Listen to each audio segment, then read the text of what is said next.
Ladies and gentlemen, welcome to How Will President Trump Impact Global Security? In order for everyone to enjoy tonight's event, disturbances will not be permitted. Please take a moment to turn off your cell phones, and this is a reminder that photography or videotaping of this event is not allowed.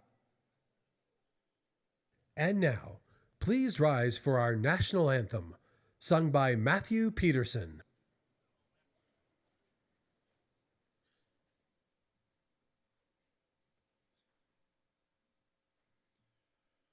Oh, say, can you see by the dawn's early light what so proudly we hailed at the twilight's last gleaming, whose broad stripes and bright stars through the perilous fight o'er the ramparts we watched were so gallantly streaming, and the rockets' red glare, the bombs bursting in air, gave proof through the night that our flag was still there.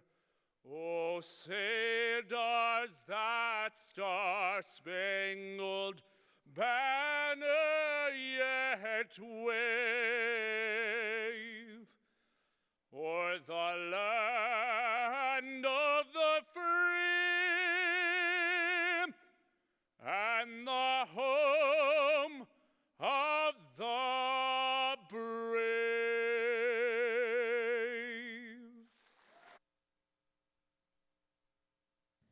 Please be seated.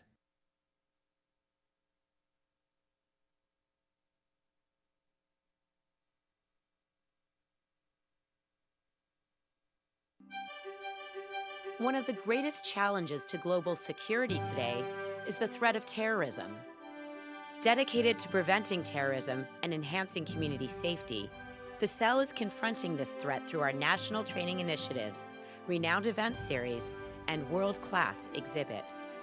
Our Community Awareness Program, CAP, provides citizens with tools to help prevent criminal and terrorist activity. The CAP was designed to educate citizens in exactly what suspicious activity was and who to report that activity to. Built upon the Cell's award-winning video, recognizing 8 signs of terrorism, the CAP was developed in partnership with the U.S. Department of Homeland Security and our public safety community.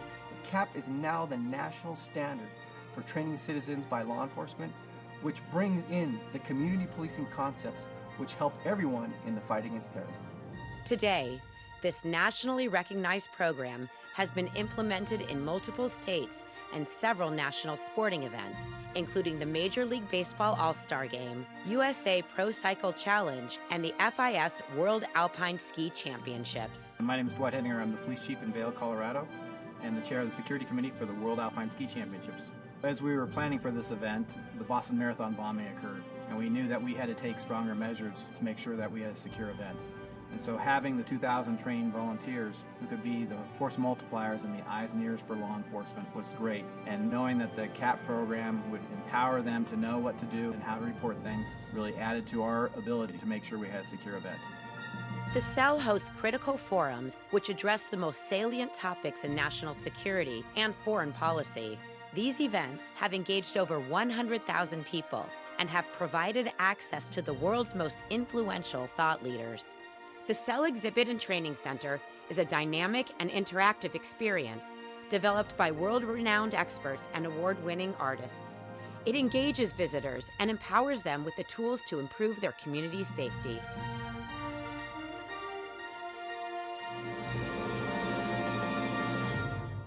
Please welcome Larry Meisel, the founder of the Counterterrorism Education Learning Lab, The Cell.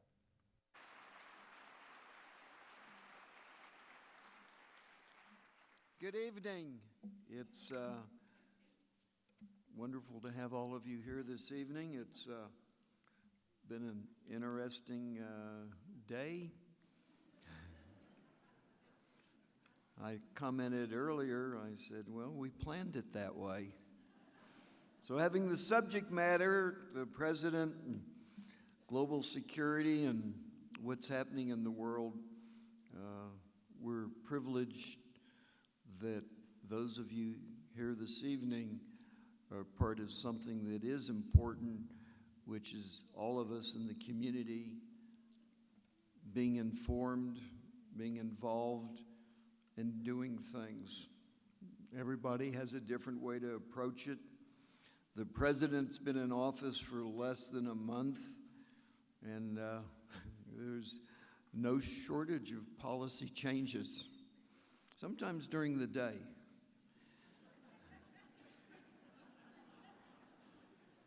Our relationship with Iran and Russia continues to, we find to be evolving. We have a panel here this evening that if we were to pick unique experts from any place, and they're here tonight, and you will have the privilege of really hearing from those that are involved with what is happening in this country, what possibly will happen, and maybe some of the repercussions or results from that which we are witnessing, and maybe from things that aren't as transparent today as they may be soon in the future. We have the privilege of being here this evening because the University of Denver and the Chancellor Rebecca Chop, who's here, and Ambassador Chris Hill, both of which are with the University of Denver. They're hosting us here, and let's give them a special hand.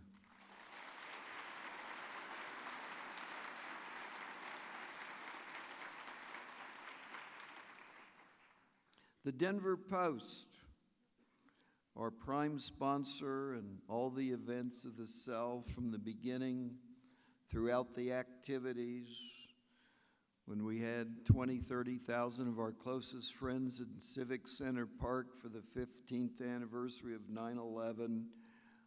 They were there at the beginning many years ago, currently, and they're here tonight. And Mac Tully, who's the CEO and publisher of the Denver Post, let's give him a special hand.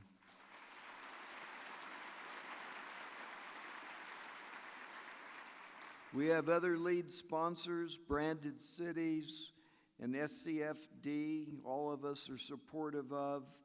They provide so much to our community and to the major elements that add such important value. And I know we just renewed for a period of time the ability for all of us to receive the benefits of the cultural district, and we're most appreciative of the support that they give for the cell. With me this evening is Carol Meisel, my wife of almost 47 years. I'm still on probation. Courtney, my daughter, and Courtney and Carol, and subsequently joined by Melanie, created the cell, and it was their insight that was very instrumental in bringing it from the initial concept, the beginning of development, and Melanie, who brings it forth today. We have two very fine assistant directors, Tom Ruppel and Jordan Clark. Many of you have met them many times. They are part of our staff, and they've done a wonderful job. And literally an unbelievable group of community volunteers that help in all the activities of the cell and their programming. And those of you that are here and part of our community, I'd like to recognize and thank them for giving back, because that's what makes it all happen. And to all of our volunteers, let's give them a big hand.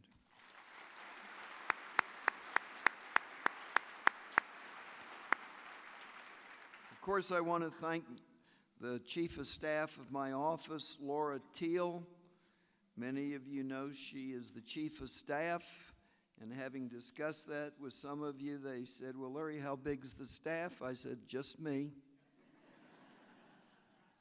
A special thanks to all of our military, first responded, elected officials. It's wonderful to have the honor and the privilege that you take your time to be involved with your community and our community.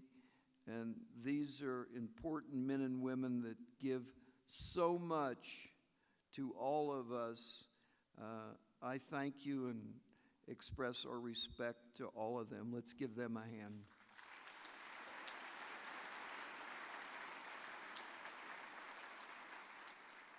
The cell is part of the Meisel Institute. Funds raised at our annual dinner help bring this forum together here this evening. And I'd like to take just a moment or two to show you a special video on this little event that's coming up Wednesday, May 24th, and with John Elway.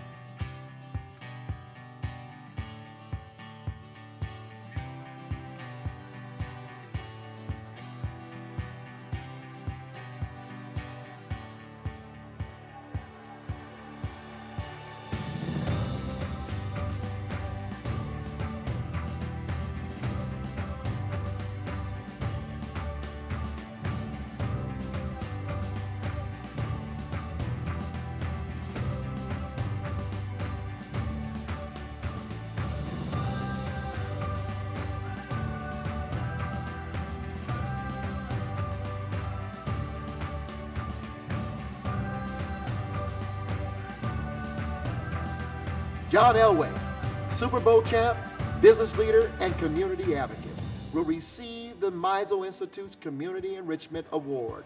I've been cheering for John for most of my life. His magic on the field has led the Broncos to unforgettable victories and to the NFL Hall of Fame. Off the field, he is a captain of industry and a champion for kids and others in need. His incredible drive inspires us and unites our great city. Please join us as we honor the legendary John Elway.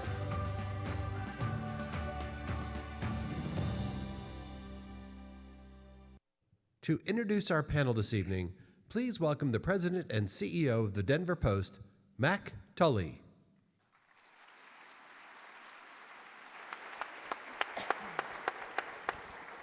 My, what a great crowd we have tonight. This is awesome. Well, good evening to everyone. The Denver Post is proud to co-host tonight's very important and timely event. Proud to follow Larry on the stage and be in a position to introduce our illustrious panel to you this evening. I have to say, it's really a good time to be in the news business these days. Between the daily stories of developments on Syria, North Korea, Russia, NATO, there's almost an insatiable desire today for trusted, vetted news. And it's a really important time, I think, in our industry. It's hard to believe.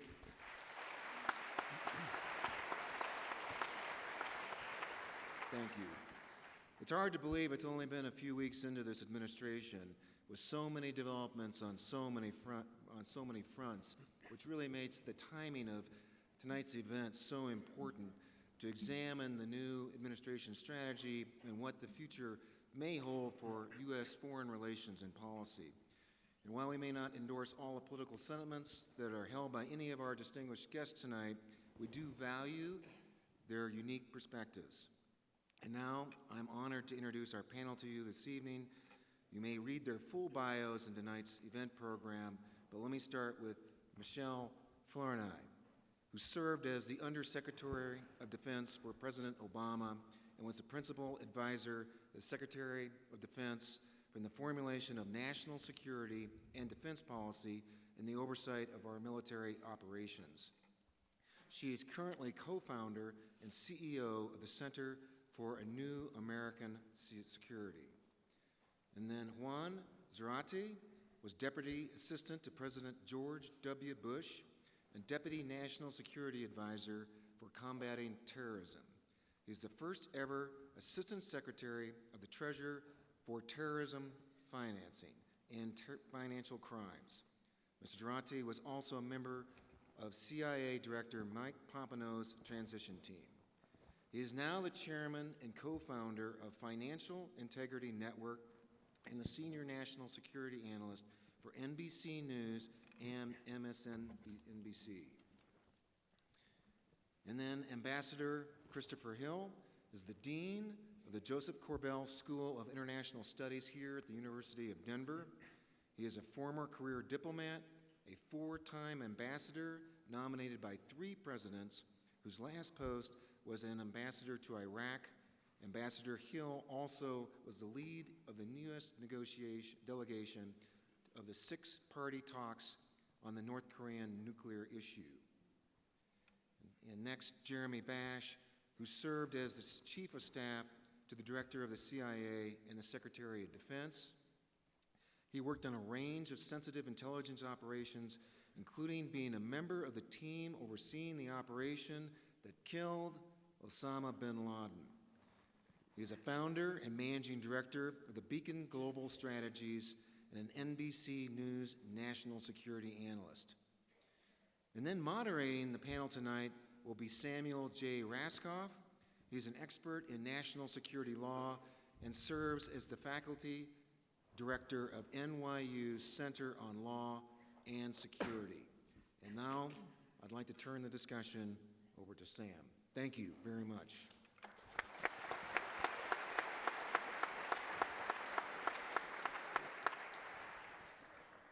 Thank you so much, Mac, and thank you to Larry. Thanks for this wonderful opportunity to get together this evening to have what promises to be an exceedingly interesting and important conversation, and certainly a timely one.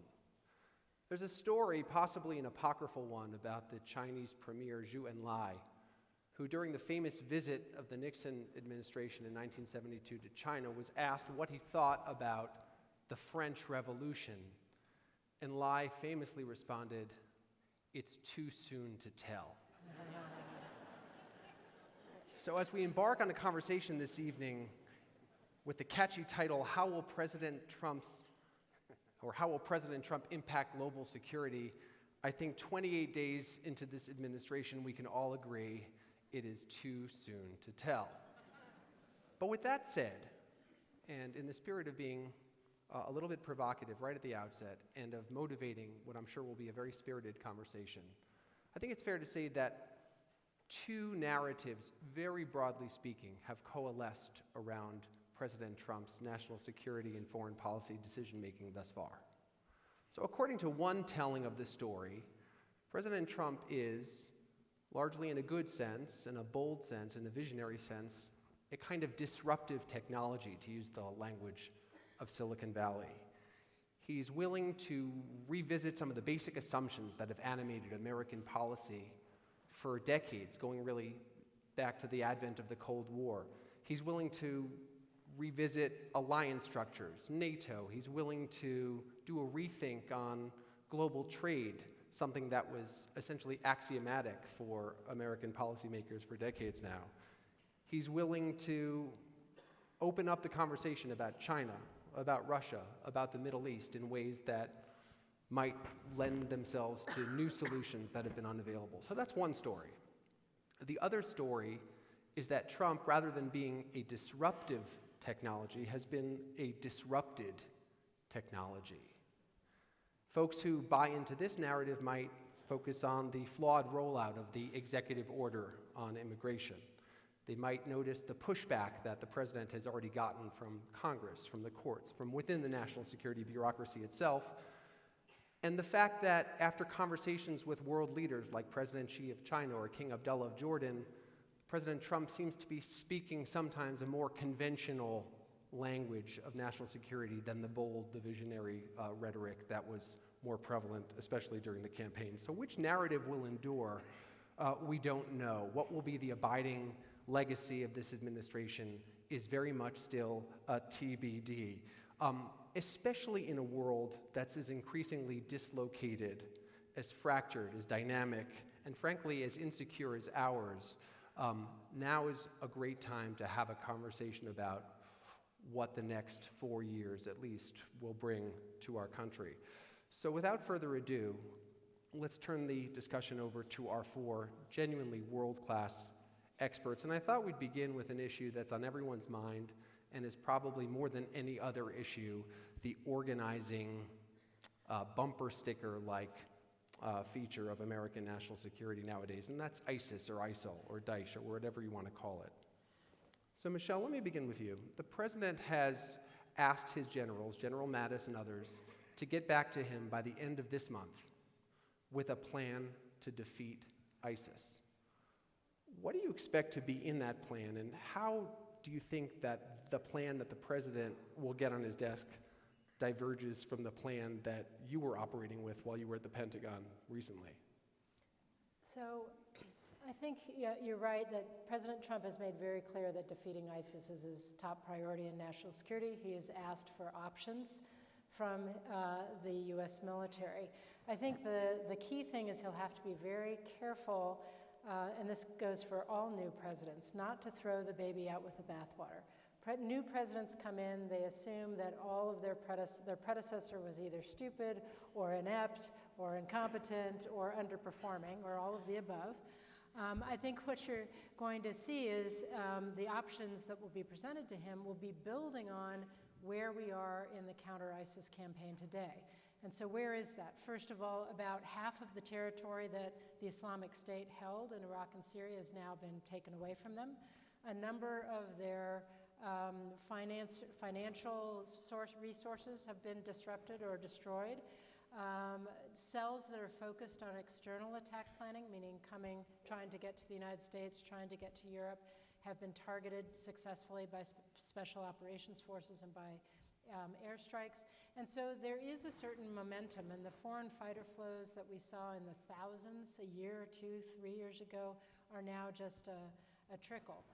That said, the Islamic State remains very virulent, it remains dedicated, it remains committed to an ideological struggle and to trying to radicalize folks in place in their home countries to support its cause.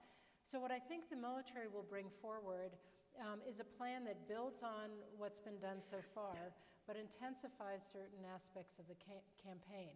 I think the most important thing to understand is our success defeating ISIL depends on empowering our partners.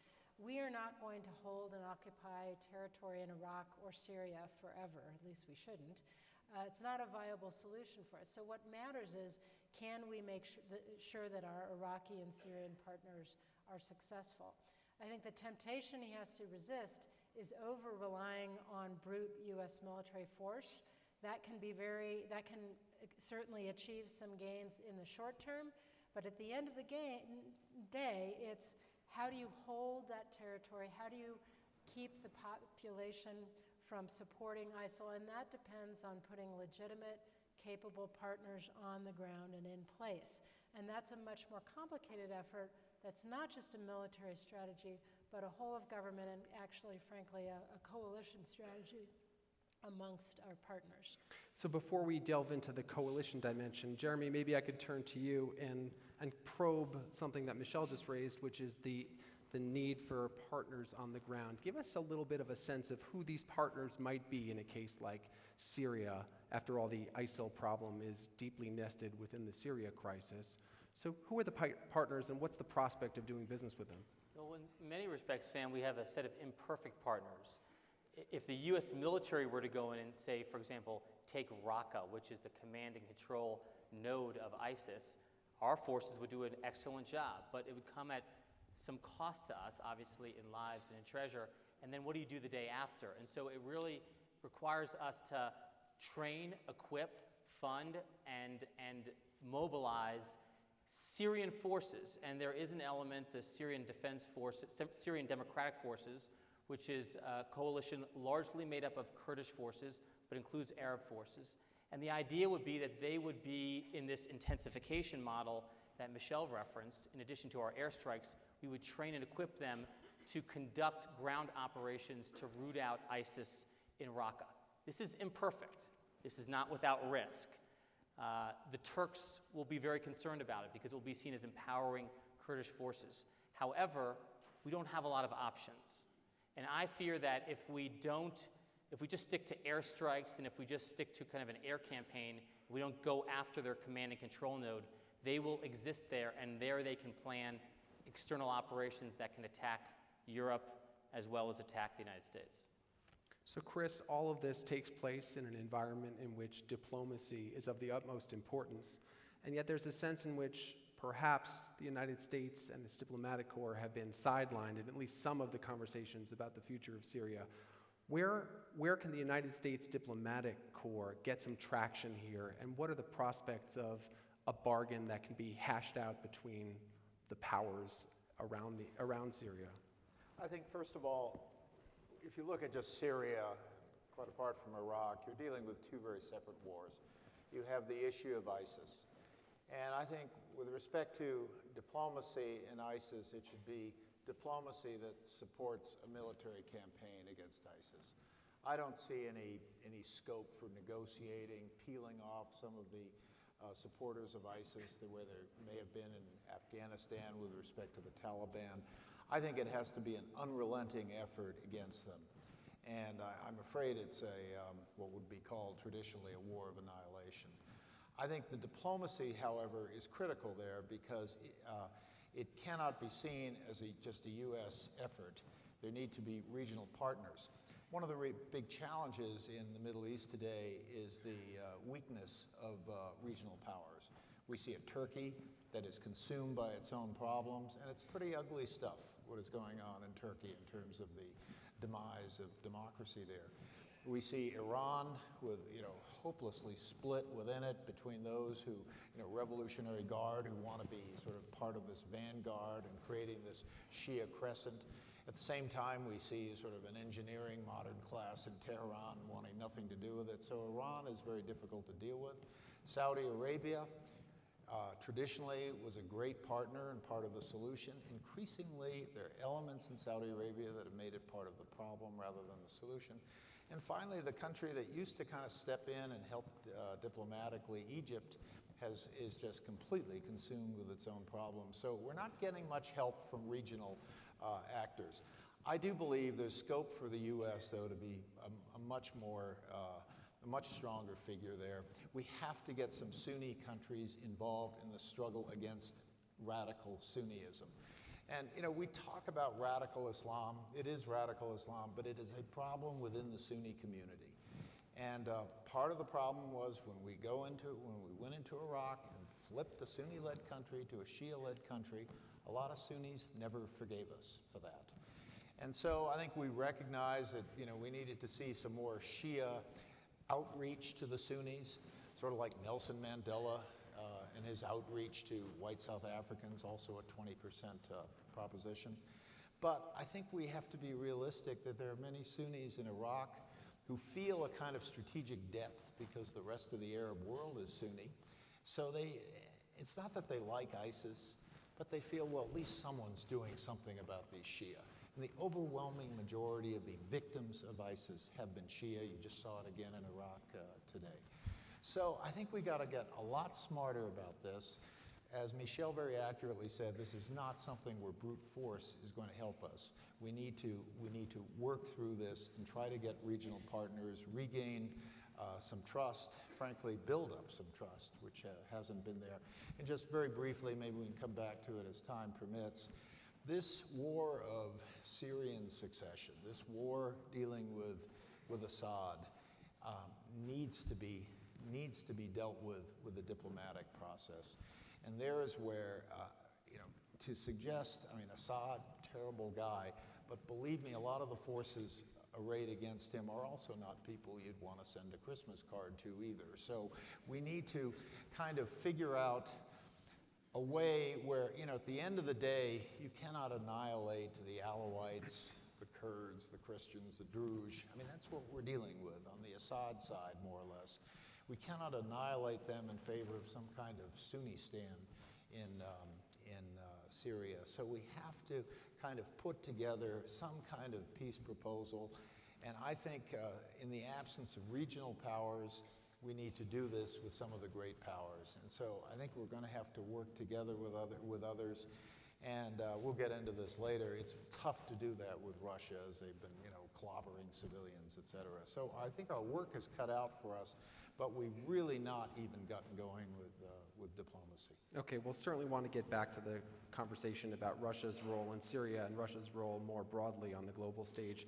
But Juan, if I could pivot for a second to the ISIL phenomenon as a manifestation of a larger Sunni radical phenomenon, and specifically if I could think of the ISIL phenomenon as a manifestation of the counterterrorism or the terrorism phenomenon.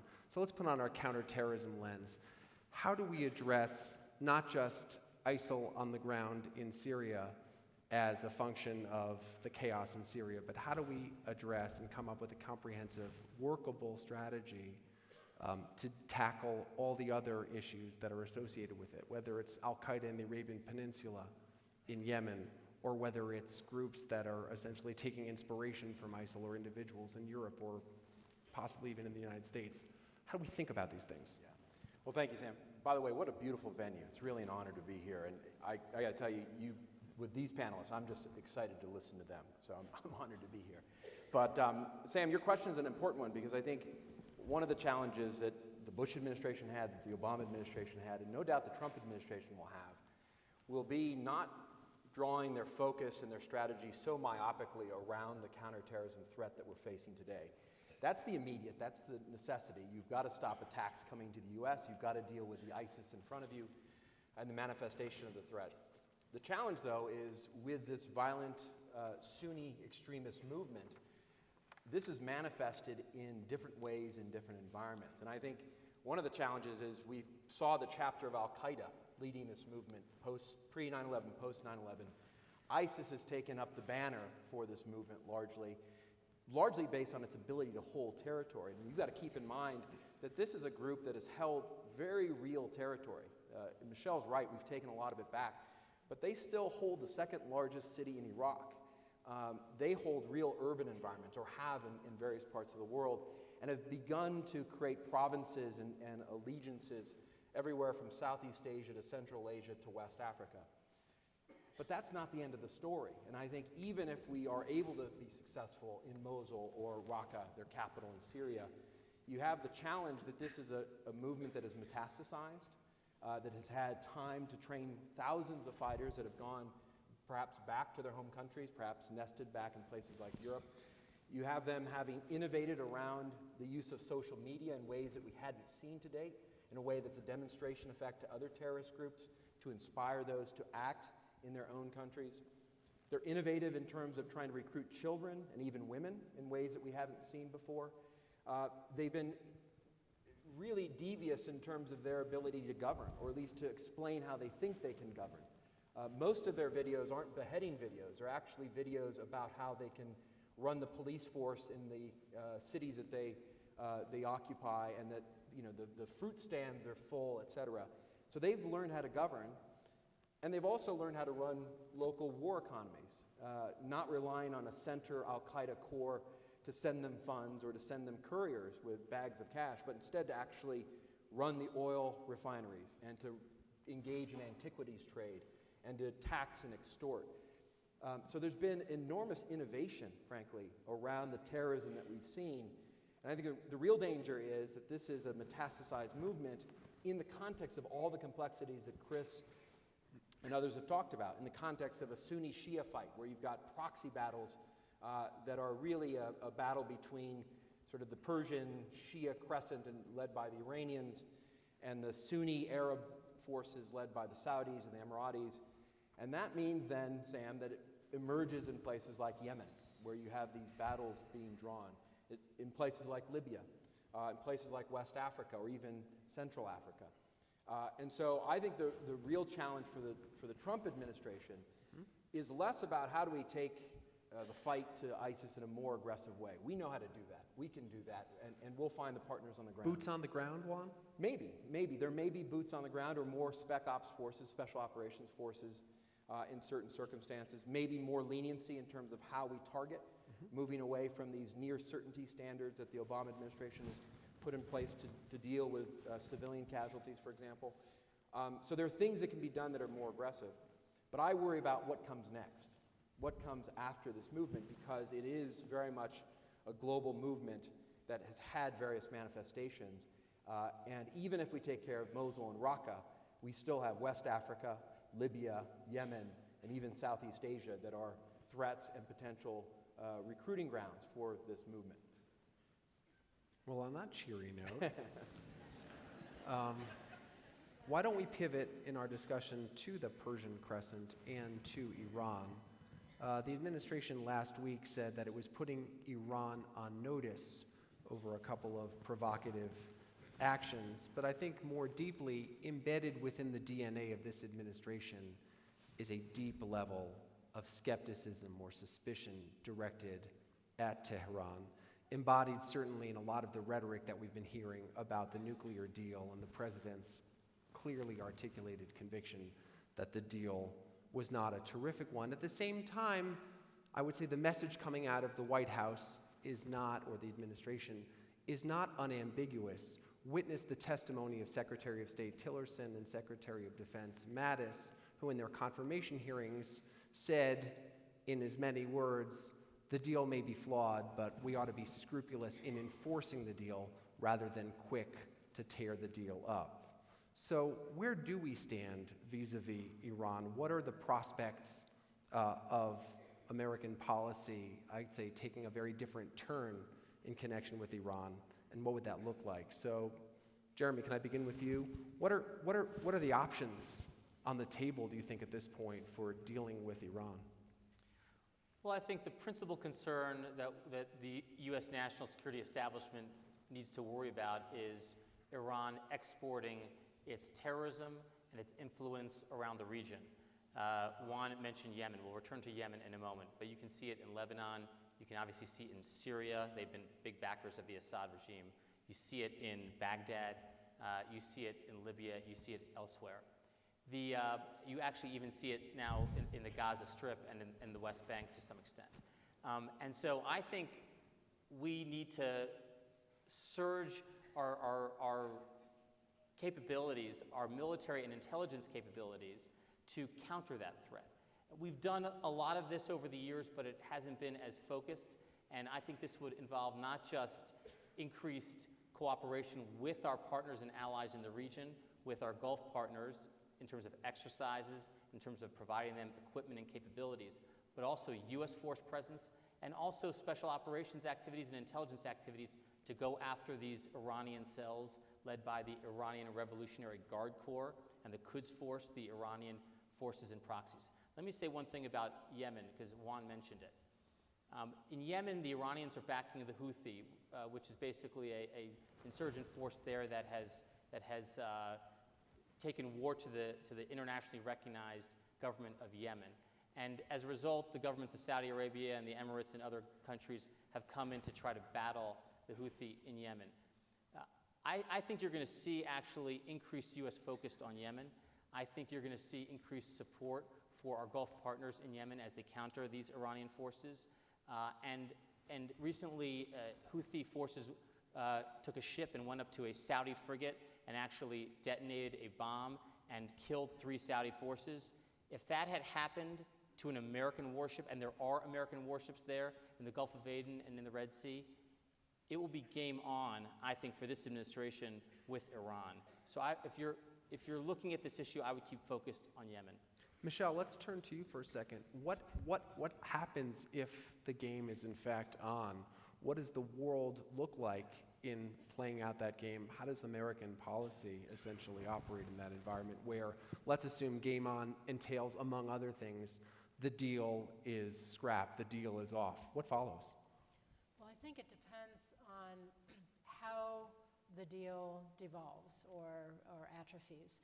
You know, whether you were for or against this deal, whether you thought it was the best deal we could get or not, the actual fact is, at this point, Iran's nuclear program has been halted.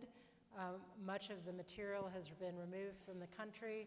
Time has been put on the clock, meaning they were within months of dashing to a nuclear weapons capability. Now it's well over a year. And we should hold their feet to the fire in terms of full, enforcement and so forth. If Iran started cheating on the deal and the deal came apart that way, I think you'd have one scenario where the international community would likely come together to create consequences for Iran, whether it would be snapping back sanctions, putting greater pressure on them, and so forth. But if the deal comes apart because the U.S. steps away or tries to reopen it or renegotiate it or just says we're done with it, remember the deal was negotiated alongside what's called the P5+1, the 5 members of the Security Council, and so forth. So we would be isolating ourselves, stepping out of an international agreement that others would likely still try to enforce. But if the deal came apart, if Iran started its nuclear weapons program again and started moving closer to that goal, we would be back in the situation we were when we started negotiating the deal, which is that you have without a sanctions regime in place, and you're never going to get that back, especially if the U.S. steps away from the deal, you'd have basically military options for stopping the program, which would be bombing their facilities at some point to prevent them from acquiring a bomb, and that would take us into a broader conflict with Iran in the region. You can only imagine the second and third order consequences for the United States in the region and starting another conflict in the Middle East. So whether we like this deal or not, whether it was perfect or not, the truth is it's in place, it's serving the function. We should focus on keeping it in place and get tough on Iran's other destabilizing activities, its support for proxies and terrorism and missile proliferation and so forth. That's where we should focus our effort. Sam, can I touch on this? Because I agree with Michelle a fair bit, but I don't think we ever get to the unraveling. Because I think this is one policy where, despite the criticism or questions about the Trump administration, there's actually real coherence here. And I think it's along 3 lines, and it's important to keep in mind. One, it's that they've decided to keep the deal in place. I think they want to keep the moral and diplomatic high ground. They see the advantages to that, and they see the downsides, as Michelle just laid out so eloquently. And they see that they can pressure in the context of the deal and certainly around it. You can use sanctions to deal with human rights abuses, terrorism, ballistic missile tests. All those tools are still available, and you can certainly push back from a military standpoint. If an American ship is put at risk, you can certainly push back. So there's a sense that, look, you can push back in the context of the deal without unraveling it and without putting the U.S. in a position where we look like the bad guy and the Iranians are taking advantage. So that's one layer. The second is the administration, I think, wants to reframe the sense of American diplomacy in the region. I think there's a sense that the prior administration leaned too hard or too far in favor of the Iranians and allowed them to get away with too much, and certainly created doubt in our allies, whether it's Israel or Saudi Arabia or the UAE, and that to not only buttress those alliances, but also to get them to do hard things, like Chris was saying, to have them crack down on Sunni extremism and to do other things that we need them to do, you kind of have to signal that we're on your side still, that we haven't tilted so far to the Iranian side. The third part of this policy that's important to keep in mind is I think this administration is deeply doubtful about the myth of the moderates within Iran. They're part of, I think, the theory of the case for the deal and the rapprochement with Iran was that, look, there is an element within the ruling class among the clerics in Iran, in Tehran, that does want to moderate, that does want to open up. And to a certain extent, that's right. But how much that means they actually want a real rapprochement with the United States is a big question. And I think this administration is deeply skeptical that there is that moderate sort of core within the clerical establishment in Tehran. And so all the policies, to include the sanctions that you just saw, probably some military pushback, support to our allies to push back against Iranian proxies or even the Quds Force directly, is in the context of that kind of new framework. But I don't think it hinges on walking away from the deal. I think the deal itself remains a pillar of the policy.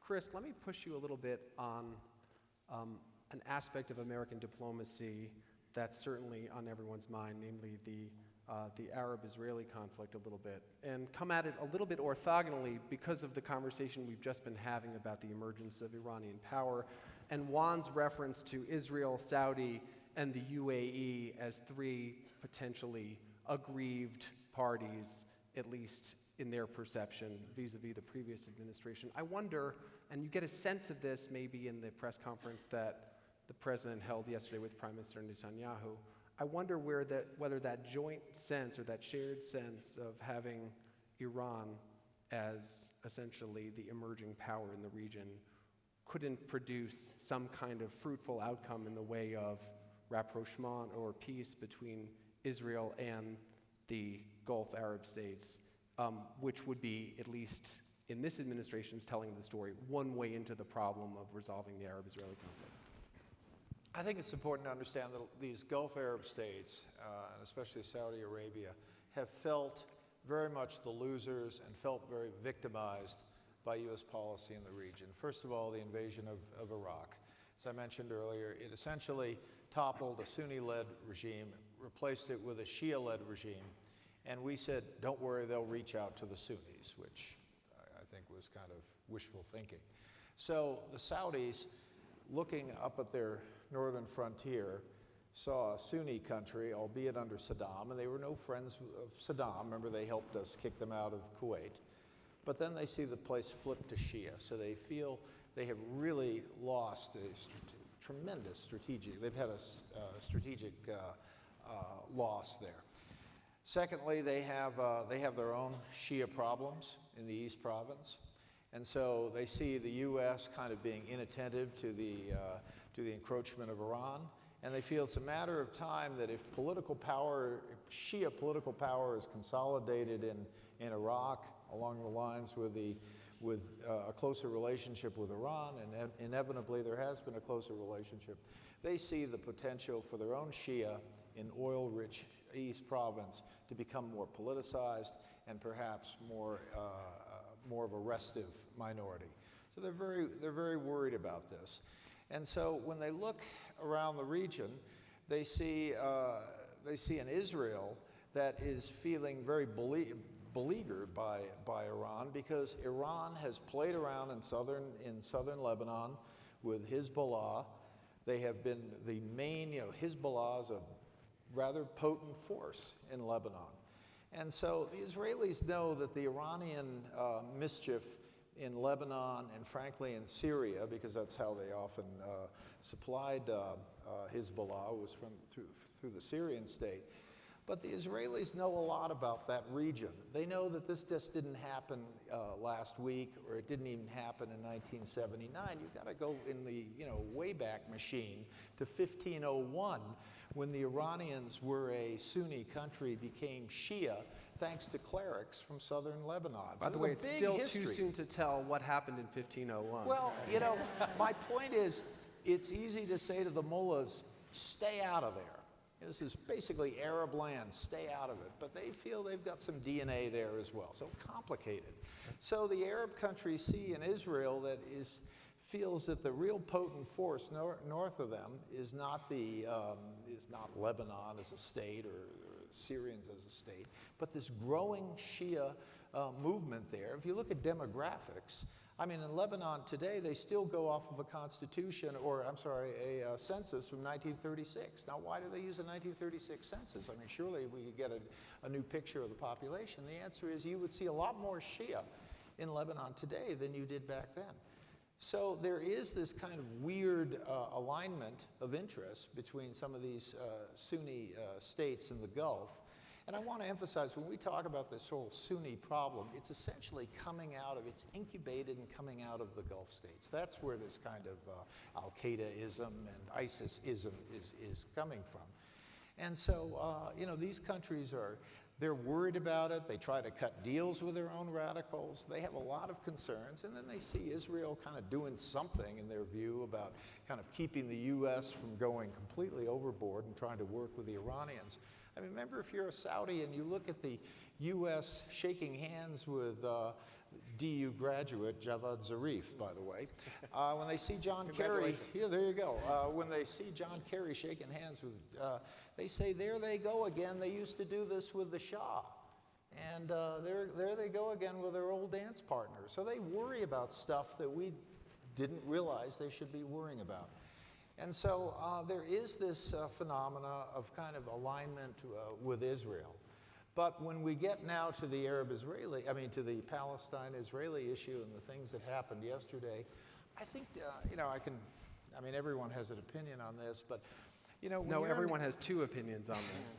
When you're I remember, we were negotiating Bosnia, and there was this issue of what we were going to call Bosnia, the Republic of Bosnia. We ended up, by the way, just calling it Bosnia. And I remember as a negotiator, at one point, I remember saying to Milosevic on the surface, I said, we don't care what you call it. If you both want to call it the Grand Duchy of Bosnia, go for it. That's fine. And so when you're a negotiator and you've seen something just drag on, and then you say, okay, if you guys can agree on something else, go for it. So I think to some extent, this deal maker president of ours was kind of thinking in those terms. The trouble with it, though, this is a long-standing issue spanning decades and decades, and to say there's not going to be a two-state solution or somehow the U.S. is falling off of that could have some real repercussions in the Arab world that are not going to be helpful to our stewardship of the issue or to our ability to control it. So, thinking out loud is a nice thing in some, but I think you got to be a little careful with it now and again. Okay, I think Michelle, please do.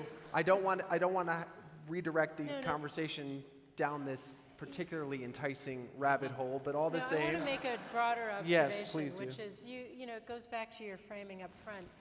I think you can see what the president's doing, even on this issue, as being a disruptor, questioning the inherited wisdom, the assumptions, and so forth. But for the, given that the U.S. has been the world's leader, that we have allies who depend on us, we have other countries that take their cues from us, we have adversaries who judge whether now's a good time to make mischief or not. Unpredictability on the behalf of the United States is not a strategic asset. It may be in the tactical negotiations of business deals or even peace deals sometimes. Yeah. But when you're the world's global leader, that being the disruptor can be experienced by or perceived by others as being highly unpredictable, and that can induce lots of hedging behavior, both on the part of your allies and then mischief-making on the part of your potential adversaries. So I think we have to be very careful that as these policy changes get made, we're very clear about communicating what it is we're committed to and what we're not.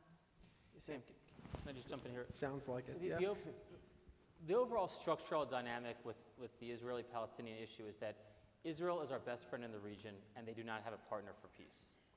So with that in mind, what should be the posture of the United States? I mean, we could muse out loud about different scenarios, or we could be supportive of Israel as it tries to find a partner for peace. But when those efforts fall short, we stand with our ally, and we don't put pressure on them in the UN and other places to do things that we don't think they should do.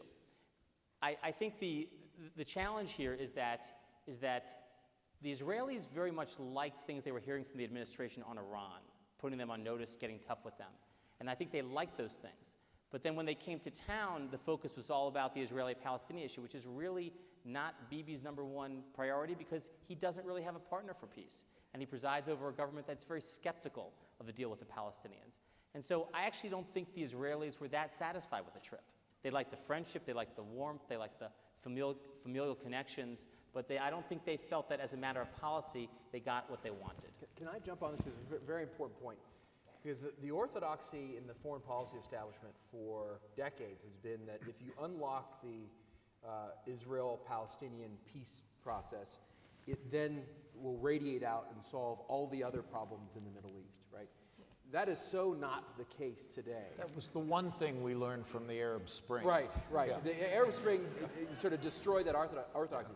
That said, we've continued to act as if that's the case. Secretary Kerry spent almost 2 hours in his last foreign policy address talking about the peace process, not talking about Syria, not talking about the challenge of Russia, not talking about the threats from North Korea, but the peace process. So there's been this foreign policy obsession and an orthodoxy that if you solve this, magically all the other sort of chips will fall in place. And it's in particular now not the case. What's interesting, though, to Jeremy's point, it almost seemed like we came full circle with the visit and the press conference to say it's all about the peace deal. And maybe the allure of the deal itself has drawn us back into that. Whereas to say, look, there are other things that we've got to worry about first, and Israel has to worry about first, like Iran and the Shia Crescent, like the rise of Sunni extremist groups on their border, like instability in key places like Jordan, a whole raft of things that are really important to Israel.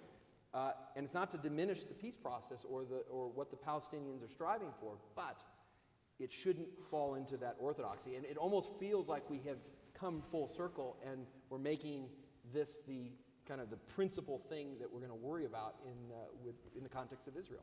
Okay, from one insoluble problem to another one, let's talk about Russia a little bit. Speaking of orthodoxy within foreign policy thinking in this country, it is certainly the case that when presidents come into office, they habitually talk about a reset in relations vis-a-vis Russia.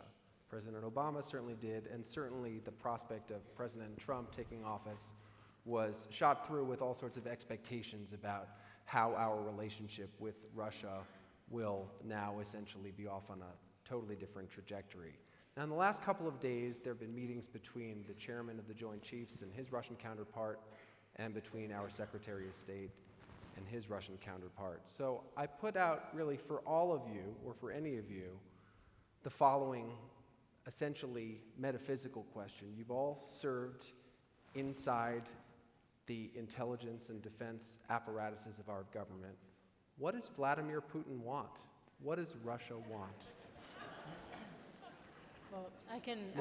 I'll take. He wants. No, he wants Russia to be. I'll take the bait, but Okay. I'm sure others will add to the picture. So, I think that Vladimir Putin is, in particular, but there's a lot of Russian sentiment supporting him, has a very a deep sense of grievance that after the end of the Cold War, Russia was not integrated fully into the global economy. Russia's standing in the world declined precipitously. It hasn't been treated with respect as a co-equal of the United States, and on and on and on. So there's a deep and abiding sense of grievance. There's also a very traditional Russian foreign policy view that countries, great powers, and Russia considers itself a great power, should have spheres of influence, and other great powers should respect that. And so I think Putin's, the sort of vision that he's laid out for his population is, he's going to make Russia great again, right? And reestablish, sort of if countries won't naturally respect, he's going to demand respect, and he's going to do that by recreating a sphere of influence. And so the invasion of Georgia, the annexation of Crimea, the invasion of Ukraine, all of the way he's intimidated and constantly tried to, use cyber attacks and other forms of intimidation in the Baltics. This is all sort of trying to recreate a sphere of influence. And so I think we have to be very clear-eyed about what his objectives are. At the same time, he thinks that part of getting to that goal is to weaken the West, and particularly the democracies. The intervention in our elections, and now we will watch in the French elections, the German elections, we will see interventions there, whether it's cyber, whether it's use of propaganda, whether it's payment to candidates, NGOs, political parties, you will see Russia trying to influence the outcomes and divide Europe and divide the transatlantic community. So that is the big picture that we have to consider. The more specific question of, are there things that where we have shared interests, that we can find cooperation? There may be things that we should cooperate on. Certainly nuclear nonproliferation, certainly dealing with terrorism and so forth. But we shouldn't be naive about understanding the fundamental tension that underlies the relationship. End zone dancing is okay in the NFL, but I think in geopolitics, you should give the ball back to the ref and just stay calm. And we did a lot of this kind of triumphalism in the 90s, and I think to some extent we paid the price for it. We talked, in fact, we tried to put together things like the NATO-Russian relationship, the Founding Act. I mean, that was a very important effort, and people involved in the process understood the need to bring Russia into these things. But overall, our political tenor was to say, we won and you lost. And so I think that's a cautionary tale. I am not saying, however, that Vladimir Putin is a product of our excessive triumphalism. I think he represents a very strong strain within Russia, that somehow they've been mistreated, but they can be great again. And so I think I think Michel has it right. We have to look for places where we can find some pattern of cooperation with them. I must say, though, it's been very disappointing. We had these 6-party talks on North Korea. If there's anything you'd think you could agree on with the Russians, it's that we don't want North Korea to have nuclear weapons. And yet they were so singularly unhelpful and cynical that it was just kind of difficult to work with them. And ultimately, they kind of sidelined themselves with their own cynicism.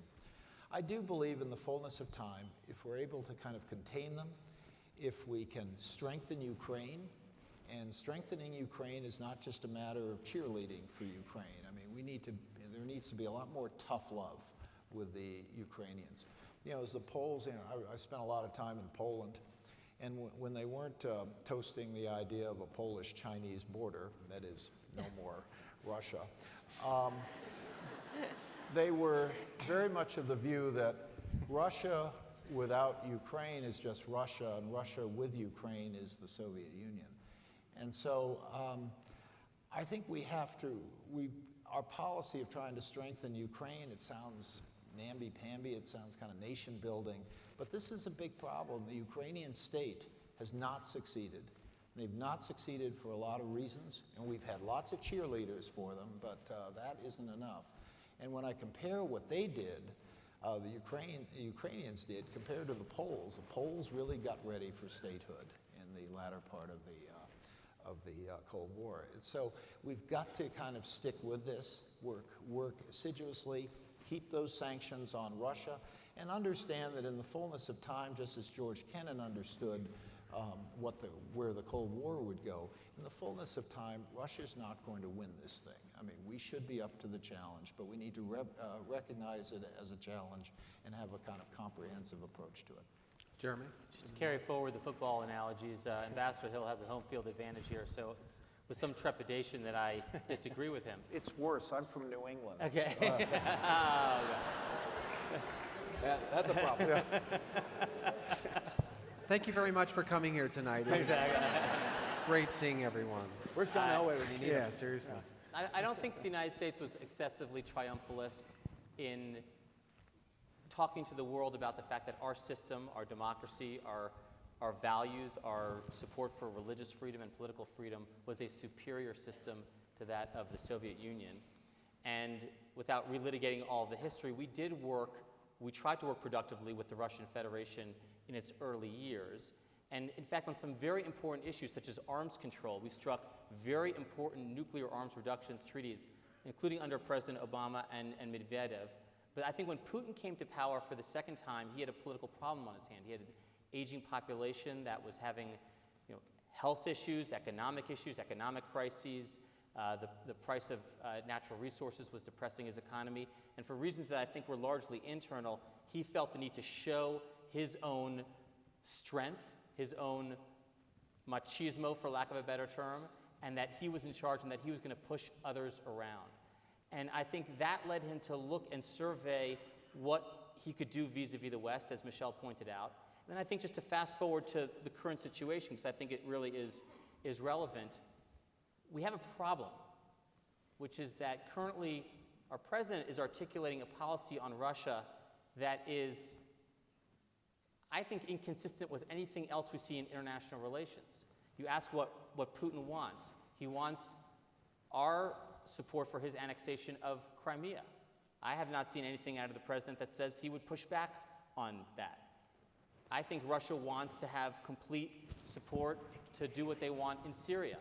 And one of the, I think, proposals that will be on the president's desk will be essentially outsourcing the ISIS fight and the Syria issue to Russia. And third, the president has talked about the problems with our NATO allies, and I think in many ways, important ways, undermine them. And he has at every turn refused to criticize Vladimir Putin, even when he criticizes Gold Star families and intelligence officers and everybody we revere. He refuses to criticize Vladimir Putin. Something is going on. There's something going on that I think needs to be explored, and I think will be explored. Sam, can I? Juan, yeah, I'm a former federal prosecutor, so I'm all for good, thorough investigations. But I'm also more forgiving. We all remember the Obama reset with the Russians and the attempt to kind of refresh what that relationship looks like. All of us on stage were part of bilateral, multilateral discussions with the Russians on issues of counterterrorism, counterproliferation, Afghanistan, et cetera.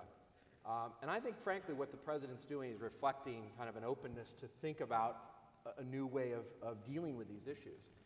Part of this, though, and I think this is an important question as we look at the Trump administration as it evolves, it in part depends on how you view the world. Is the most fundamental and existential threat the one from violent Islamic extremism, which the president has articulated? And if that's the case, Russia looks like a very different ally. But if you see the world through the lens, as Michelle laid out, of a Russia that's not only sort of imposing its own interests, but trying to actually undermine American interests, American norms, American-led institutions. And if you view the world through that lens, to say, look, there are actors, state and non-state, that are actually trying to undermine American power and influence around the world, then Russia looks like a different party. And certainly you can work with them, but you have to push back. And so, in my mind, it is a really interesting and fundamental question as to where the administration evolves, because you have seen our UN ambassador push back on the issue of Ukraine. You've heard the Secretary of State just today push back on the issue of Ukraine. So there is going to be pushback, but ultimately the question is, how do we view the Russians, and how do we view American interests in that context? Just a quick final point, where the Russians have a clear advantage, and I think the North Koreans as well, the Iranians, these are states that don't necessarily want to play by our rules and have learned and, frankly, are experts at using asymmetric tools and what a lot of people call hybrid warfare, information warfare, cyber warfare. The little green men, the Russian special ops guys who didn't have their badges on but were clearly operating in the Ukraine, they're really good at trying to evade scrutiny and play in the asymmetric battle space. They're playing on the sidelines, if we're going to use the football analogy. We're lining up in the huddle. They're on the sidelines playing a different game. And I think that's a real challenge for American power, because you've got all of these actors playing along the sidelines in ways that I think is really dangerous potentially, and we've got to be able to push back. Michelle. Can I just jump in? You know, on the surface, you can say, yes, every American president, you know, has tried a reset with Russia. Bush tried it, Obama tried it, of course, Trump is going to try it. But this context is so different. This is happening in the immediate wake of a unprecedented, deep, clear Russian intervention in our democratic process. So it's a different context, and I don't think you can approach reset without first understanding, what exactly did they do and why, and what do we make of that? I mean, we have to have a nonpartisan, independent, thorough investigation of this. Well, I agree. Or else, I think the context is so fundamentally different than any of the previous reset efforts. And so I think you do have to start there to know what is a clear-eyed picture of Russia really. Let's understand what they've actually done. I agree. I think it's fundamentally different, and I couldn't agree with you more on the need to investigate. That said, when the Obama team started the reset, the Russians had invaded Georgia. They had engaged in cyber attacks. We knew that they were probing our systems. So, absolutely right. Very different in kind, but not that different. Not that different. And Sam, just to boil it down, you asked what did they want? They wanted America to back off, and it worked. They got what they wanted. Okay. The story's not over yet. None of the stories is over. Sam, I just want to mention, I mentioned the weakness of Middle East regional powers. Yep. But we also are in an age where there is a real fundamental weakness in the overall state structure in the world. Yes. If you look at our capacity to talk to Russia, notwithstanding efforts at reset, we have no pattern of cooperation with Russia today. With China, we're having different problems, but they amount to a great difficulty in kind of working together. And then the other permanent members of the Security Council, the British, the French, they're consumed with their own domestic issues, domestic meaning the European Union. So it's kind of an unprecedented loss of momentum and capacity, really, to deal with problems around the world. And so around the world, those problems are being dealt with by various local players, and it's amounting to a very chaotic situation.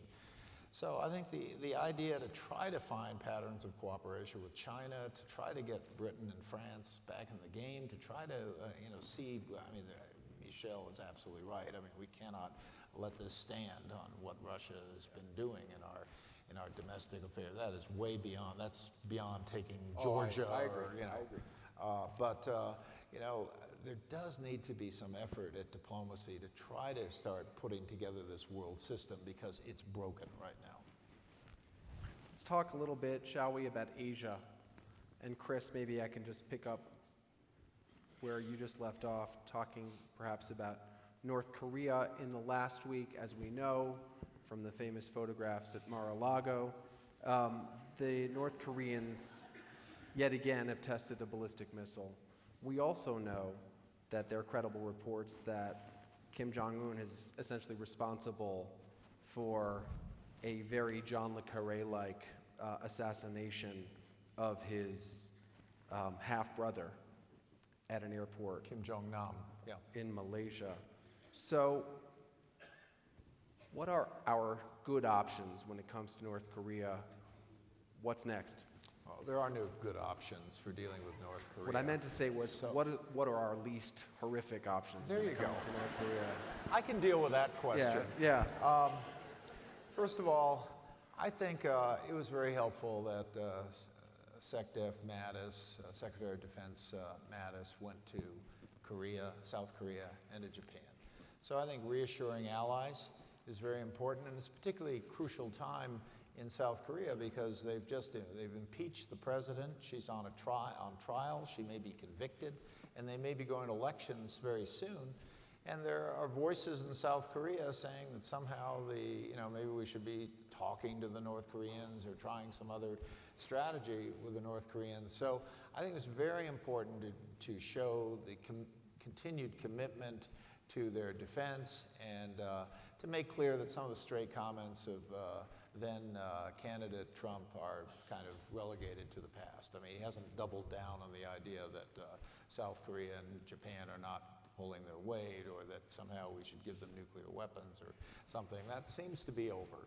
So that's a good sign. I thought it was a good sign that President Trump called Chinese President Xi Jinping and essentially walked back all the talk about kind of using the one China policy as leverage to try to deal with the Chinese. You know, when something's been decided some 40-something years before, when presidents since, you know, Ronald Reagan or Jimmy Carter, everyone's agreed that there's one China policy, you can't say, hey, history begins with me and we're now going to play around with that. And frankly, it was just a dog that wasn't going to hunt here. So I think he was smart to walk that back.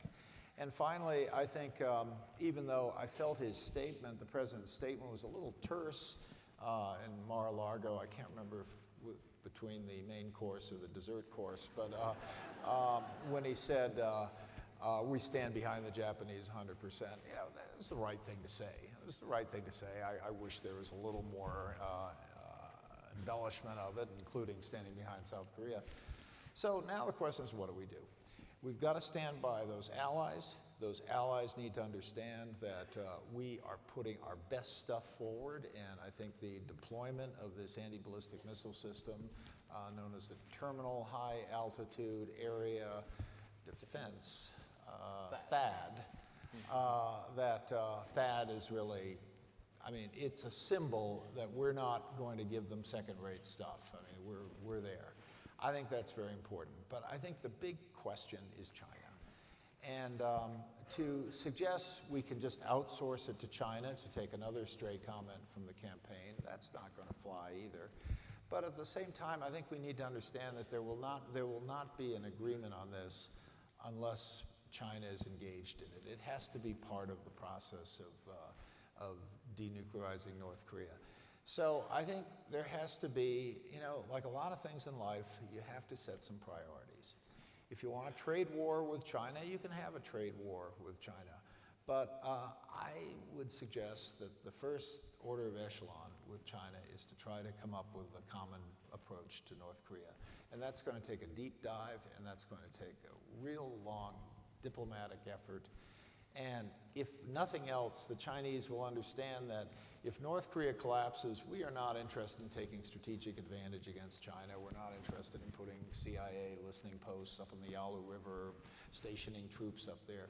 We need to kind of make these points clear. And ultimately, I think if we cannot find a common language, they should at least understand what our policy is, and to disabuse them of their own conspiracy theories about what we're really trying to do. So at the end of the day, I think we need to push China. China could do more on denying them energy. They could do more on denying them financial services. Those are good steps that they could take.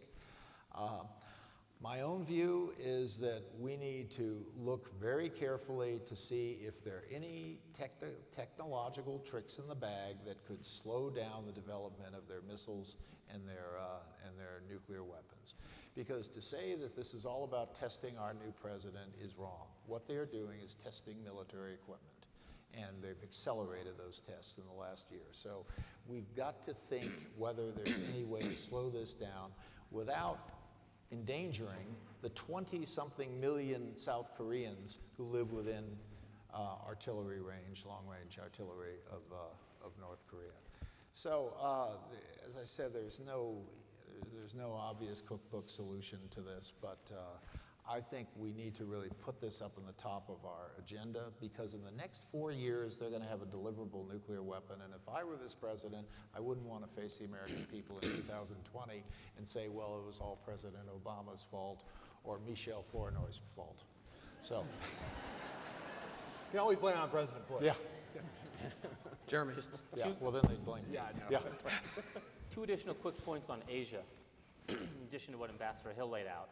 One is the Japanese still very much want us in the Trans-Pacific Partnership multilateral trade deal. And I think it's unfortunate, and this is bipartisan criticism, that both Democrats and Republicans have basically walked away from global trade. I think global trade is a national asset. We're only 4% of the world's population. We have to trade with the other 96%. I think we can do it on terms that are fair to our domestic workforce. But I think us walking away from that was injurious to the U.S.-Japan alliance. And I think it's injurious to our broader national interests in the Asia-Pacific region. And to that end, another country that felt fairly aggrieved by that is Australia. Now, most people don't think too much about Australia, but Australia has been one of our staunchest allies. They fought alongside us in every war since World War II. They're the second largest troop contributor to the counter-ISIS fight in the Middle East. And I think we have to be thanking Australia every chance we get. And I worry a little bit about some recent events, but I actually think that was more of an aberration. And I think when people take a sober look at the benefits of the U.S.-Australia relationship, they will see that it needs to be strengthened. Can I just jump in on this? You know, I think this is true globally, but it's particularly true in Asia, which is the U.S. has played, since World War II, an indispensable role of sort of being the architector and maintainer of a rules-based order. And that has really created the stability that's allowed us to, for the most part, avoid any kind of great power conflict. It's allowed for the emergence of and growth of democracies like Japan, like South Korea and others, and tremendous economic development that has brought tens of millions of people out of poverty. That region of the world in particular looks to the U.S. to be that stabilizing influence, to say, you know, you can't impose your will by force. You can't make claims of sovereignty and bully the smaller neighbors into accepting them. There are rules of the road that we need to abide by. And so I think the Trans-Pacific Partnership was really an opportunity to write the economic rules of the road for the next decades. And when the United States pulled back from that, we've inadvertently created a vacuum. And what's happening now is China is busily stepping in to say, great, why don't we write the rules of the road, which will ultimately be far less favorable to us, to our workers, and to our allies. So this notion of the U.S. leading and sort of sustaining the international order is really, really important. And I'm not sure that it's a concept that's fully supported by the notion of America First, which seems to me to be much more narrow. Let's just worry about our own interests at home and so forth. I think if we pull back from that global leadership role, doesn't mean we have to be the world's policeman everywhere, but that sort of sustainer of the order that has yielded all this stability and growth over many decades, I think that will be the most damaging development for our foreign policy and for our economic well-being if we allow that to happen. So Juan, what of China? Is it partner, competitor, or threat? And have we essentially, owing to the sorts of decisions that Michelle was just talking about, have we essentially magnified the possibility that China essentially ends up inhabiting the threat category? Yeah, I think it's all of the above, right? It's a friend in certain contexts, and we need them to be responsible actors, and we've tried to push that. We've seen, for example, in some of the health issues in Africa, the prior administration trying to get the Chinese to lead. They are a competitor economically for influence in Asia, and so everything Michelle said, I think, is right. And they're also an enemy to a certain extent, where they are clearly trying to not only establish themselves as a leading power in Asia, but trying to write new rules and trying to undermine American interests while also playing in the current context. And so I think it's the most important and dynamic relationship, in part because they're the second largest economy in the world. Their military is growing in sophistication. They've got cyber capabilities that are among the best in the world. And they clearly are flexing their muscles. The challenge, of course, that we have is China thinks that we're trying to contain them. And so they view every move that we make as an attempt to constrain their power. And like other great powers, they see their sphere of influence as being in places like the South China Sea, where they're trying to reshape the map and build islands, et cetera. They also don't necessarily understand what our policy priorities are. I think on North Korea, for example, one of the challenges is that North Korea has kind of fallen into the middling ranks of priority at times, among other things that we've got to deal with China on. And so they're a little bit quizzical as to, okay, what do you care about? And I think that's a bit of the challenge. And I also think that given the fact that they are a challenger in the geoeconomic and geopolitical space, we do have to figure out creative ways to push back in ways that don't create a sense of crisis. And so, for example, in the North Korean context, one of the strategies, and certainly some think tanks in Washington have laid this out, is to make the Chinese realize that, look, we are going to be even more present in the South China Sea and in Asia and in North Asia if North Korea is a real problem. If, in fact, you're not able to step in more. THAAD is there THAAD because is a great of, example, right? And the Chinese don't like it. But guess what? We're going to have to put it in there because we are so worried, and our allies are worried about what North Korea is doing. And frankly, you're not able to influence. With respect to sanctions and financial pressure, China's the commercial and financial sort of lifeblood of the North Korean economy. They need to do more to squeeze that in ways that will create leverage. And so we can force some of that. We don't want to do it too hard, but we can. And I think we also need to realize that the Chinese have other priorities. And so in North Korea, I think the big challenge that Ambassador Hill and others have dealt with is the Chinese have the interest of not creating instability on their border. Instability in North Korea is their great fear, and their great geopolitical perspective is to not create instability. That's not necessarily our goal. Our goal is to not see a nuclearized Korean peninsula, and not to see missiles with nuclear-tipped capabilities facing Guam, Hawaii, or Alaska.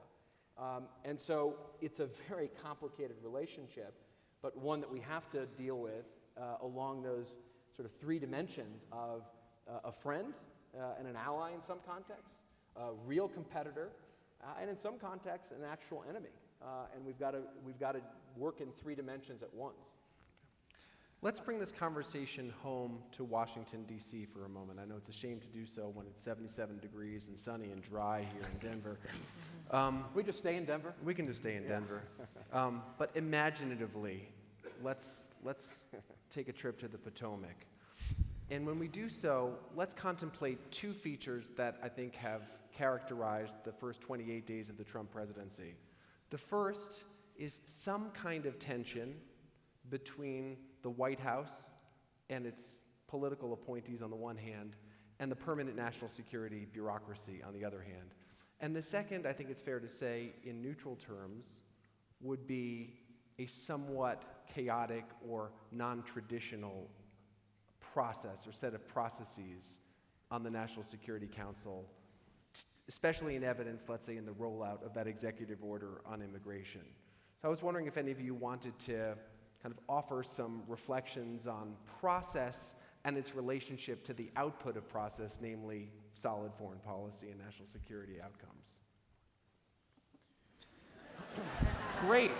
So let's talk about the wall in that case. Well, let me speak as a. I'll take Mexico. Yeah. I was a career Foreign Service officer. I worked for 33 years, a lot of different, I think 11 different secretaries of state, 6 different presidents, both parties. And I think to some extent there needs to be a better understanding that our career services are there to support the country and support whoever is president. And yet, I feel that in transitions, there's always a concern of the new administration that somehow the career services are loyal to the previous administration. And I feel that that has kind of come up too often now in the current context.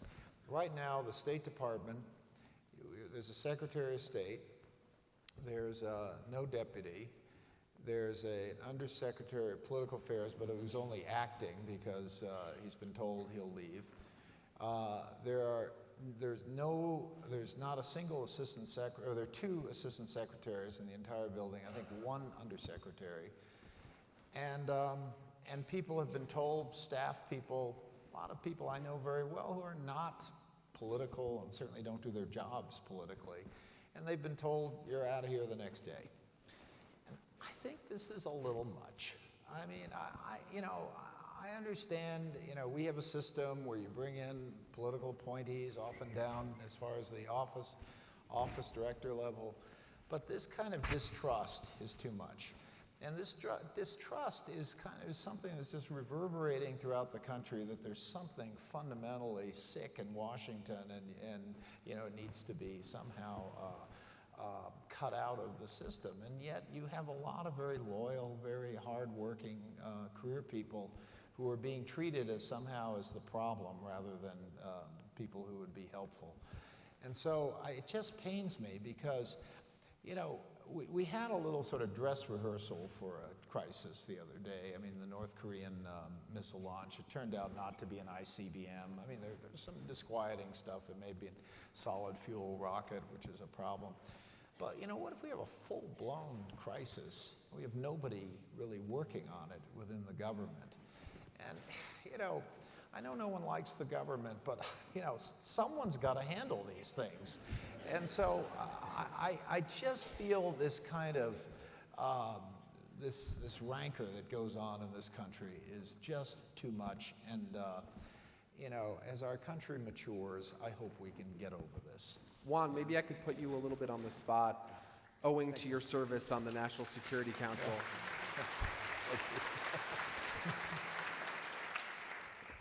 Do you sense just basic growing pains here, and the administration will have lessons learned and will be vastly improved over 6 months or a year?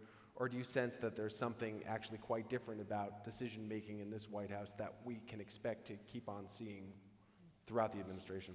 Yeah, it's a great question. I think every new administration goes through these growing pains. And you talk to the Clinton team, they say, look, for 2 years we were a little bit discombobulated and we didn't know who was who, et cetera. Bush administration, same thing, and you have trouble filling slots. Frankly, this feels different, and I think it's for very real reasons. I think, first of all, you have an unconventional president. This is not a politician. He doesn't come from the foreign policy establishment. A lot of the Republican foreign policy establishment vowed not to work for him. So you didn't have the seats ready to go. There was no shadow government the way that, for example, the Clinton campaign had ready to go. You had a lot of changes. Even in the transition itself, the head of the transition and a lot of the transition people were shifted out in midstream. And so there was a lot of change there. It has been slow to get deputies who are really the functional part of the government in place. We still don't know who the Deputy Secretary of State is going to be. You have the holdover in the Department of Defense and the Pentagon. I don't know who's going to be at Treasury. So and you haven't, by the way, had a full-blown National Security Council meeting, right? So you've had all these issues come up. You still haven't had the fully constituted president-led National Security Council meeting with his cabinet members. So it does feel slower, it feels less organized, and I think part of this is the philosophy of disruption, to your initial point, Sam. I think this president has been about sort of policies of disruption, challenging kind of accepted norms and orthodoxies. That creates convulsions. You don't have personnel in place to kind of feel this. And so that it does feel a bit more discombobulated. But let me end on an optimistic note, because I do think you've already seen learning in the administration. You've begun to see people that are populating the senior ranks begin to shape our policy. And even, for example, on the controversial issue of torture, which the president kind of raised again the other day in an interview, at the end of the interview, which wasn't widely remarked on, was the fact that he said, look, I may believe it works and I may want to do it, but I'm going to allow my guys, meaning Secretary Mattis and Mike Pompeo at the CIA, to make that decision. And if they're not comfortable with it, we're not going to do it. That was the first time you saw kind of a shift to say, look, the president's thinking is different in part because of the people around him. And I think the more that they get their rhythm, they get people in place, they have what I like to consider the silverbacks sort of around the Situation Room to be able to debate in a very real way difficult decisions, that I think will temper and will put us in better stead. But it's going to be rocky. It's going to be rocky. Yeah, I would just add, this importance of getting to a disciplined, deliberate process is not just because people like government to work a certain way or that's how we've always done it. It's because all of our experience, all of the literature about decision making, whether it's in business or government or elsewhere, tells us that, leaders make better decisions when they hear diverse points of view, including dissent. And those decisions get implemented more effectively when there's actually buy-in from the implementers, because they've had a chance to influence the policy up front. So I actually worry about the lack of a disciplined process. Granted, it's only 3 weeks in, but they have, with the departure of one national security advisor and bringing in a new one, they have an opportunity, the administration, to sort of put some order into these things. And if they don't take that opportunity, I really believe that this will undermine the absence of that deliberate, disciplined process that brings in the expertise of a Secretary Mattis or Tillerson or Pompeo and the serious people that the president had the wisdom to appoint to the cabinet. Absent that, he will undermine his own ability to make good decisions and his own ability to have success on the part of the American people.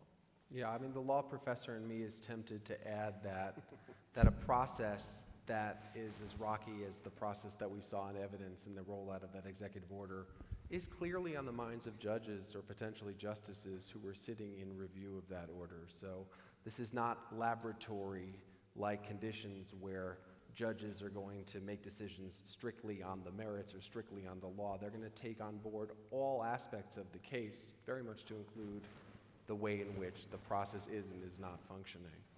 Can I just add a coda to that? And I agree with what Michelle, Juan, and Chris referenced.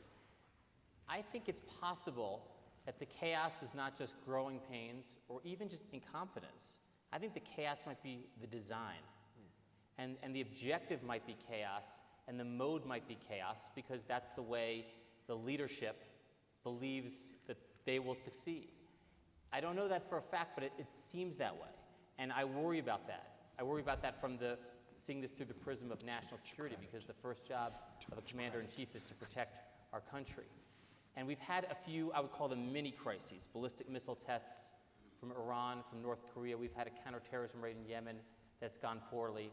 We've had foreign leader visits. We've had challenges from other places in the world. Believe me, a real crisis is going to happen. And when a real crisis comes, you do not want chaos to be the mode in which the president makes national security decisions. That will weaken our country. I think it could actually put our defenses down, and I think it could create a very dangerous situation. So I do hope that the other voices that have ascendancy in the administration and other people who they consult outside will make that point over and over and over again to them. So I think that's the only way we'll be able to protect our country.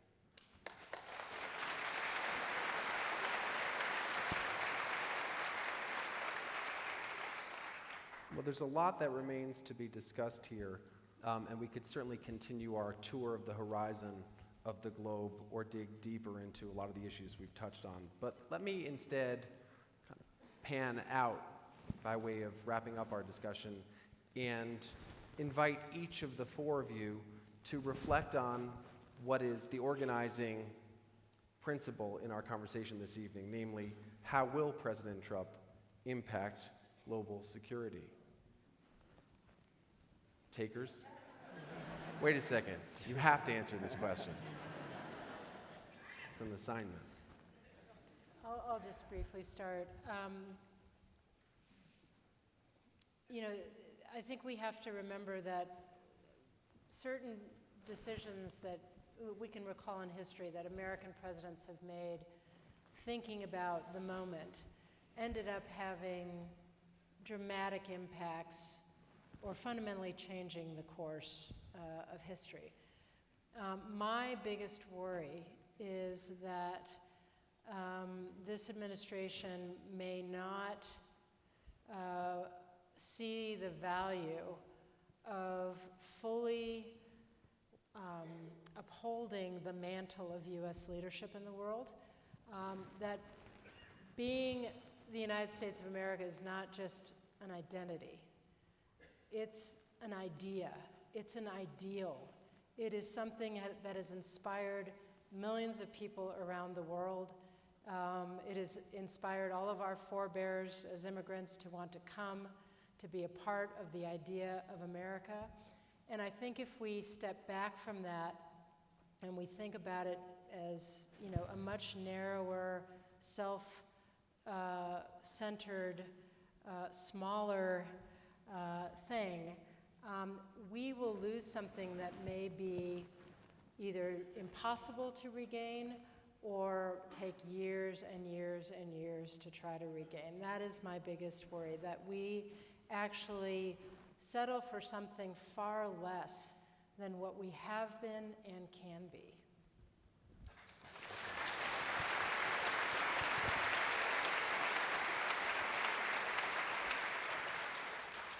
Juan? Sam, I think it's important to keep in mind the environment in which the Trump administration is evolving and making their decisions. It's an environment in which the map is literally changing as we speak. The Chinese building islands in the South China Sea, Russia annexing Crimea and in Ukraine, terrorist movements occupying safe haven and literally erasing borders. The landscape and the tectonics are shifting under our feet in some fairly important and dramatic ways. And in ways that make a policy of dislocation feel much more like a policy of crisis and chaos, to Jeremy's point. And I completely agree with Michelle, because I think the animating question for any American president, but especially this one, is what is America's role in the world? How do we exert power and influence? And for what reasons? Right? And I couldn't agree more that America is an idea. Right? And I subscribe to the view that the principle, the theory of the case for our foreign policy is that there are an assortment of actors at different times trying to undermine American influence, our values, our principles. And we've got to be clear-eyed about that, and we've got to confront it, and we've got to shape the environment. I think this administration's going to have trouble because of some internal inconsistencies. And how they resolve those inconsistencies I think will define what comes of the Trump presidency, at least these 4 years. Can you have an isolationist streak in a world that is ever more interconnected? Can you shake up alliances at a time when we need alliances ever more, whether it's to fight ISIS or to deal with North Korea? And what is the principle of American power if not the exertion of all elements of national power and the private sector? And what does that mean if we're withdrawing from trade deals and the rest? And so I think there are some core and fundamental questions yet to be answered and some inconsistencies that we're going to see shake out over time. And how the Trump administration answers those three categories of questions, I think, begins to define the foreign policy and our national security. Just a final point. I'm the son of a Mexican father and a Cuban mother who came to this country believing that America was the greatest power on earth. Power because of the ideas and the values it represented, but because of what it could do around the world. And I think we have to be fundamentally committed to that, because the world is a less safe, more dangerous place without a strong and committed America.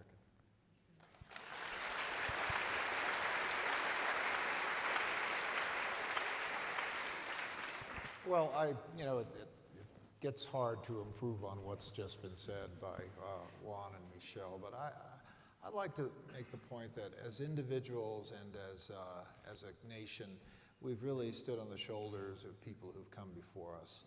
And so I think fundamentally we have to respect what has happened before us. And this notion that everything has to be looked at in terms of presentism, that everything that happened before us has to be looked at in terms of what is, how we think about things, is really not showing the adequate respect for the people who grappled with issues before us. So I think as we go forward, and we're a country that continues to be very much a sort of a country that's very much in the dialectical process of different views, and trying to kind of synthesize those views and trying to come forward with some sense of unity as we make our way in the world. I think we have to really improve the quality of our discourse. I mean, I don't know who to blame for all this. Is it internet shopping when you buy a book and they say, well, if you like that book, why don't you also read this stupid book because it's the same opinion as that? Or could they perhaps change the algorithm and says, well, if you're going to read that book, you better read this book to give you a more balanced sense. So I think we have to, you know, and when I see Republicans and Democrats becoming, you know, Hutus and Tutsis, I think, you know, it's astounding to me, you know, people who often came from the same schools, you know, looked at the same facts, and then end up in these sort of polar opposites.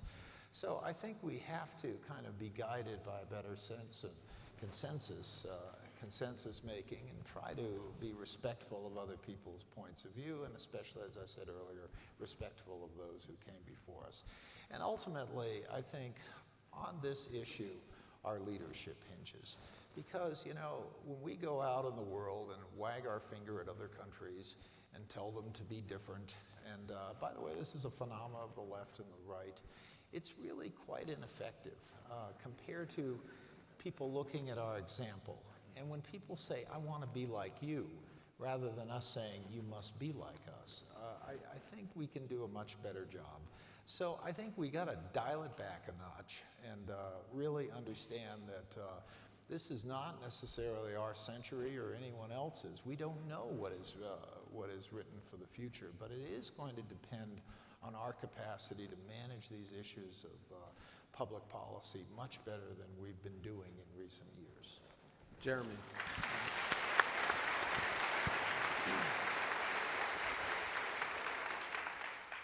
I think there are some things that the Trump administration is getting right. I think getting tough on Iran is right.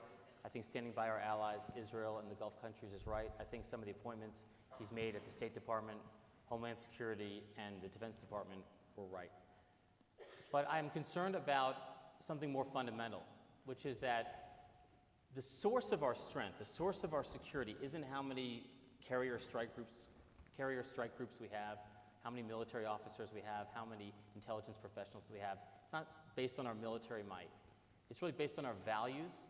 It's based on our people's belief in our system and our way of life. And I think the others, have a deep worry about certain things that are coming now out of our government. I have 3 young daughters, all under the age of 8. None of them can tell time yet, which is a disaster in our home. But it makes for them being wondrous and exploring everything in their lives with no pressure. And I want to teach them some fundamental values. I want to teach them to speak nicely to others. I want to teach them to welcome other people into our home, especially those who have less than we do. And I want to teach them to always tell the truth. And I think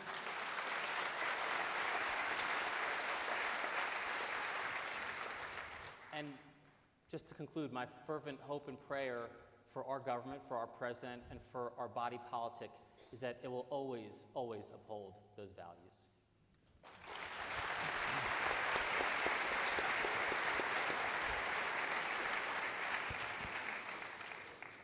Well, I'm not sure if we've achieved perfect consensus among the 4 of you or those of you taking part in this awesome conversation, but I think one thing around which we can certainly agree is that Michelle Flournoy, Juan Zarate, Chris Hill, and Jeremy Bash are all national treasures. And thank you so much for this conversation.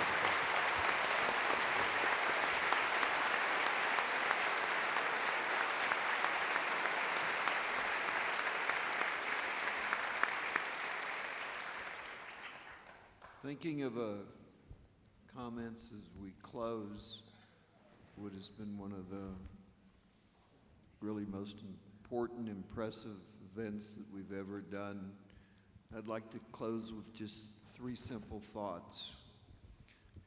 Our family, our God, and our country. God bless America. Good night.